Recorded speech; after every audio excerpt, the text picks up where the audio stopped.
మీ ఇంట్లో వాటర్ ఫైల్ సడమని మింగిందా? ఐ మీన్ సడమని ఆగిపోయిందా? అంటూ వాటర్ ఫిల్ అయిపోయిన సింబల్ వచ్చేసి వాటర్ అయితే రావట్లేదా? సో, ఇప్పుడైతే మనం ఏం చేయాలంటే ఫస్ట్ ఆఫ్ ఆల్ దీన్ని వాటర్ వచ్చే పైప్‌ని అయితే ఓపెన్ చేసుకొని పైన 2 డాట్‌ల్లా ఉంటాయి. దాన్ని మనం క్లిక్ చేస్తే బానెట్ అయితే ఓపెన్ అవుతది. అలా ఓపెన్ అయిన తర్వాత మెయిన్ పవర్ సప్లై ఎక్కడైతే కనెక్ట్ అయిందో ఆ వైర్‌ని మనం నీట్‌గా ఫస్ట్ చెక్ చేసుకోవాలి.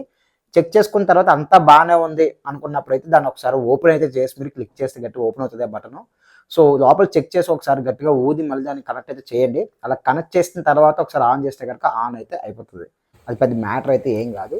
సో, నీట్‌గా మీరు ఒకసారి ఆన్ చేసిన తర్వాత వాటర్ వస్తుందో లేదో చెక్ చేసుకొని క్లియర్‌గా సో, ఎలా తీసిన వాలెట్‌ని మళ్ళీ సేమ్ అలాగైతే ఫిట్ చేసుకోవాలి. సో, కింద ఈ ఉన్నాయి చూడు క్లిప్స్, ఈ క్లిప్స్‌లో జాగ్రత్తగా మనం క్లిక్ చేసుకొని మళ్ళీ సేమ్ యాజ్ ఇట్ ఈజ్ ఎలా చెప్పామో అలాగా పైప్‌నయితే కనెక్ట్ చేసుకోవాలి మనం. అలా కనెక్ట్ చేసుకున్న తర్వాత, ఆ తర్వాత మళ్ళీ బానెట్ పెట్టిన తర్వాత మీరు ఒకసారి ఆన్ చేయండి. కంప్లీట్‌గా ఆన్ అయితే అవుతది. సో, ఇలా ఆన్ అయిన తర్వాత నాకొకటి అర్థమైందేంటంటే, మా బాబు చదివిచ్చిన డిప్లొమా నాకైతే వేస్ట్ అయితే కాలేదు.